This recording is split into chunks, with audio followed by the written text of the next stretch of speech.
এ কইলা চল গান গানা কেন গড়ি গড়ি চাই আই বড় হাতার আইন হইতো না ব্যাকিরে বলি যাই হ্যাঁ চল নাই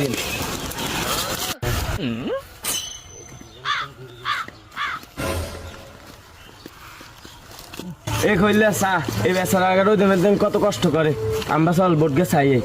আরে ভাই আপনি বুঝি এনে রোদের মধ্যে যাবেন আর না সারাদিন থাকে না শীত তোলা নিয়ে যায় কি মরবেন নি আরে আয়ন নির্বাচন খাইছি রোজ জ্বর টুফানি কিনা মানন যাবো নি তুই আয় আনলগে আইসে মানবতার ফেরি এলাম মানছিল ঠিক মতো কথা কানা উনি এনে এসে খেতে আমার ভোট খাইতে কত কষ্ট করতেছে রে আহারে ভাই বুকে কি ব্যস্ত ধরছো রে লাগে যাব্বা লাগে এবার না তোরা 100 কিলো যা দিচ্ছি কিলো হরন হরন হরন স্যার আহারে এত বড় বুকে নিতে না কারো বুকে নি মেতারা দিন দে টাঙ্গুলে পরিশ্রম করে সে টিস্যু দে আরে আমার বাড়িতে কেমন কি অবস্থা হয়েছে ভাই ভোটটা আমাদের দিয়েন কেন হ ভাই ভোটটা তো দেন লাগবো চাই চিন্তি ভালো মানুষ চাই দিতে হইব এই তাহলে কথা হলে আর ভালো লাগেনি আর উপর এলাকার মধ্যে আর ভালো মানুষ আছে তোর কম আদর করতেছি তোর গাম হালা শরীর মধ্যে তোর জড়াই ধরছি এই আমার গ্রাম হালা টিস্যু দিয়ে তোর মুখ মুছছি তোর কোন বাপে মুছে দিবি